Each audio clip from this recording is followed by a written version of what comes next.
Hey, what's going on, DDO players? Axel here. So today I thought I would try something a little different and make a video just responding to comments. Fortunately, I'm getting enough comments now to where I can actually make videos like this.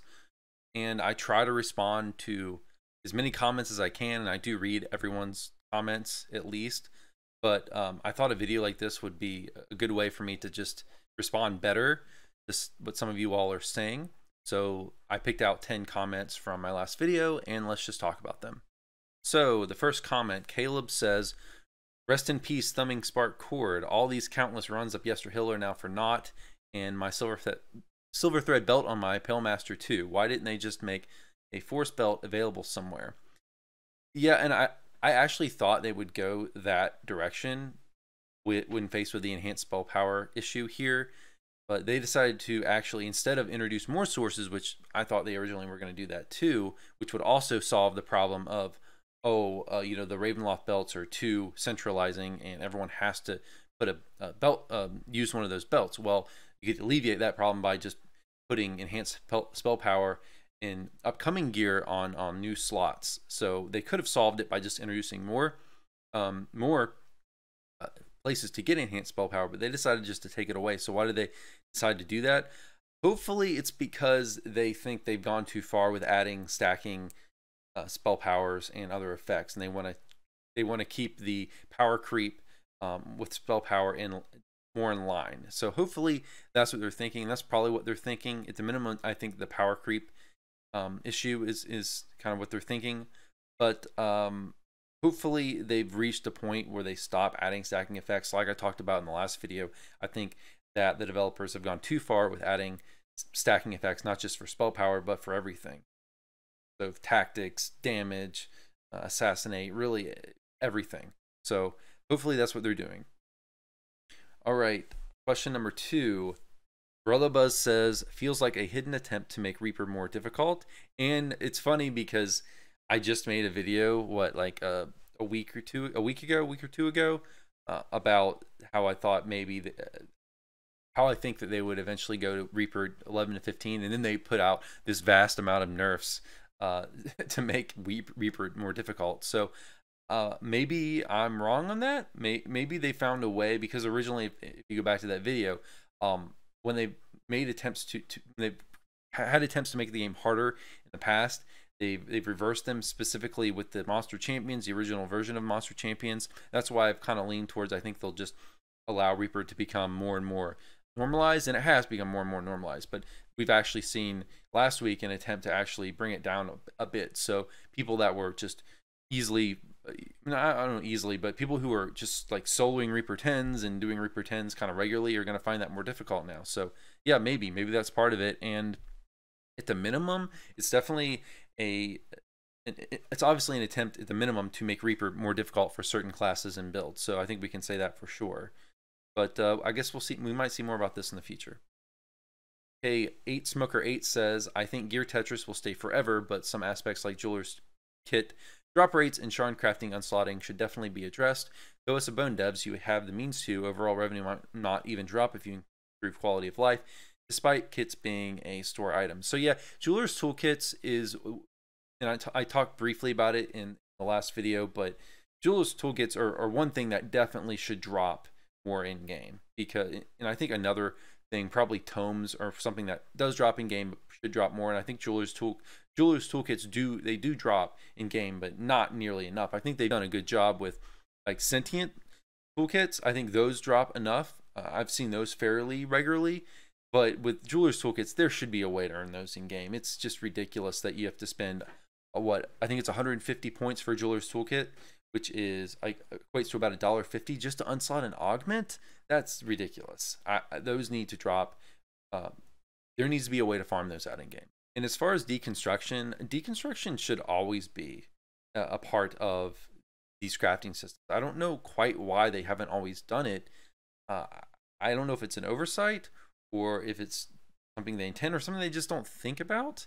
I'm not quite sure, but maybe if players bring this to their attention more, they'll do it. Okay, Shane says some changes could be partly in anticipation of the level cap increase and revamp of Epic Destinies that is coming. And that's definitely possible. That might be the case. In any case, I'm sure they have more balance changes that they haven't told us about that they're thinking about. They have I know they have internal discussions about this stuff. They've already said prior they're going to continue, and they of course they continue to regularly do balance changes as they go. So I'm sure we will see more stuff planned, and I'm sure they have more stuff planned. The new bow enhancement tree Horizon Walker is going to come at some point, so I think we'll probably see some focus on bows here soon. There's also the producer's letter coming, so let's see what that says. That might give us some clues as to what they're planning in terms of balance passes, because sometimes with those announcements they might let us know.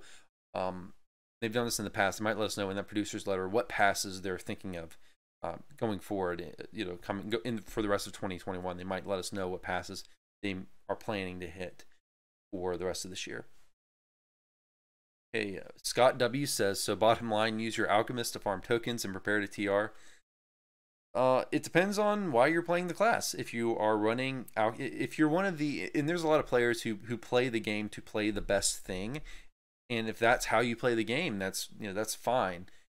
And these players they do and they are used to just continuously hopping from class to class to whatever is the best or the flavor of the month, and that's fine. If you just want to play what is the most powerful, then yeah, you're gonna want to prepare to TR your Alchemist into whatever is the next best thing after these nerfs go live.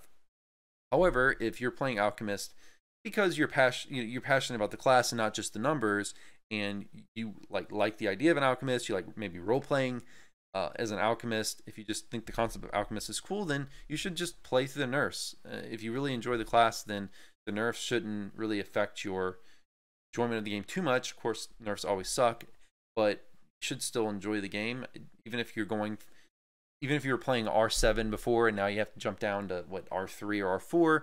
Okay, you should still enjoy the game. Nick Palazzo says the belts had to go. Sure, they hurt some builds that were using it as a cheap crutch, such as your two-handed fighting cleric build, but from a plain and simple design standpoint, that was just way too much power in one item slot. Down the road, things will feel better. Spell power overall will continue to go up anyways. It's going to be a good thing for the game. Great changes. Oh, and by the way, new best healer belt, the newcomer's mini pouch belt of the healer. And yeah, I'm okay, like I said in my prior video, with the concept that enhanced spell powers going away. Even though it nerfs my character, I'm okay in concept with the change. And I do think, like I said in the prior video, that they should offer easier ways to change your gear set, such as better drop rates for jewelers toolkits, deconstruction features for crafting systems. But yeah, but other than that, I mean, I'm okay with them stripping out enhanced spell power. As far as the best new healer belt, I've seen some other people bring up the mini pouch belt of the healer. Yes, it's really good, but a problem with this nerf and that belt is I can't just replace the belt because I've already put these potency same stacking types of spell power that's on that belt into my boot slot. So that leads me into the domino effect of gearing, where if I want to get something more optimal in the belt slot, I'm gonna have to replace I'm going to want to replace the boot slot, but the boot slot also has my quality wisdom on it, so I'm going to have to replace something else and something else. So I'm basically going to have to redo my whole gear set probably, or a big chunk of it. So I don't know. We'll see. I don't know how I'm going to optimize my gear set going forward. CJM says, I hate grouping with Alchemists. Thank God for this, LOL. And I've been there. Grouping with Alchemists or other really strong characters that can just blow everything up in AoE before you can do anything does make you feel like a piker at times. So I understand the frustration there, but at the same time, I'm not going to be one to cheer on a nerf like this, because I understand it does suck for players playing that class, and not to mention, it's not like this is going to change.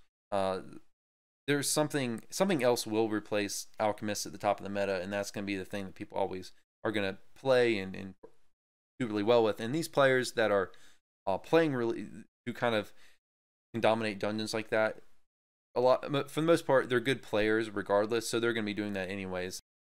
Mead says, okay, they nerfed Meteor Swarm, now make Savant Capstone -3 caster level for acid spells, not earth, because it makes sense.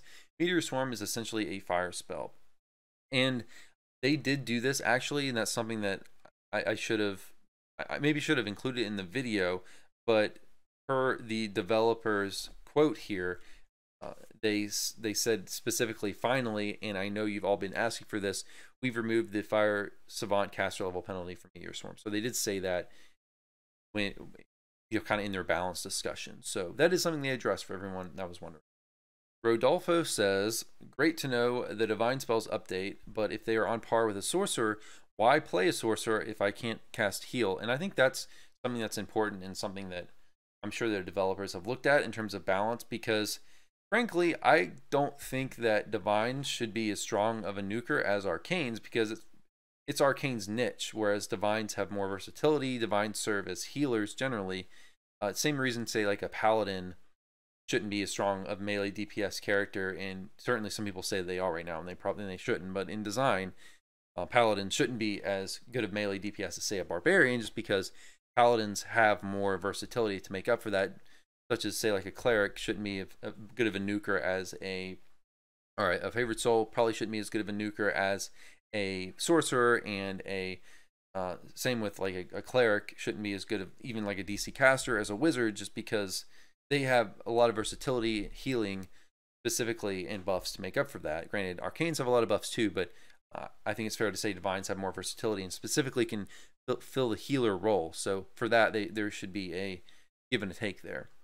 A couple things to keep in mind: divines also got hit with the spell power nerfs unless they were using an element specifically like force or something that didn't have a Ravenloft belt represented, but they did get hit with the healing nerf as for example, and if they were using any kind of elemental spell power that did have a Ravenloft belt, they were also affected by the nerf.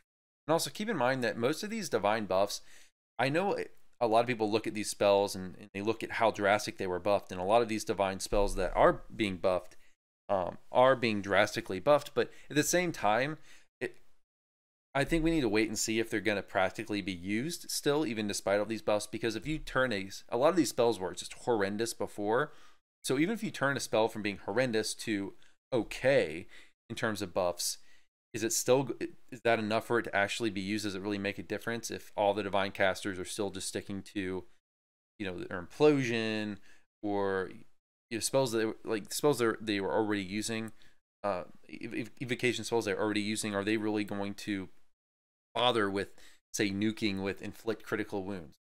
Maybe. We'll see what happens, but just keep that in mind. We still need to wait and see how much of an effect these divine buffs are really going to have on divine nukers. Last question. John says, why does the solution to fix Fire Sorcerer involve nerfing wizards? Did they forget that wizards and sorcerers shared a spell book? And yeah, I mean, that's one thing I pointed out with the last videos. I do think there's a lot of collateral damage with these nerfs, because a lot of them are very broad. So classes like, you know, Fire Sorcerer, or not Fire Sorcerer, Archmage, which I don't think anyone would argue was like overperforming, that's being hit a lot by these nerfs. You know, my class, my build, which, you know, melee divine, I'm being double hit with the two-handed fighting nerf and the healing nerf, or the spell power nerf. So was my build overperforming? I don't think so. So yeah, there's a lot of classes that were hit by this. I think Eldritch Knight is another one other people mentioned. So there's a lot of classes being hit by this.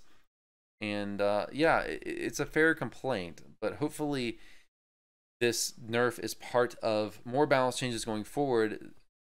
Hopefully they address wizards and such in the future, but we'll have to see what they do with Archmage. You know, Archmage is not particularly a great tree right now. So maybe in the producer's letter, they'll announce more stuff. Okay, guys, that's going to be it for this video. Hope you enjoyed this type of video. Let me know if you do. If so, I may continue to do this in the future. I'm also thinking of, for those of you who are nice enough to join my Patreon, whenever I do videos like this, I'm going to definitely try and answer your questions. Any question you'd like to have, I would like to say thank you for donating to the channel by answering any questions you might have in a video when I do videos like this. So yeah, guys, that's going to be it for this video. Hope you enjoyed. I'll see you next time. Have a good one, and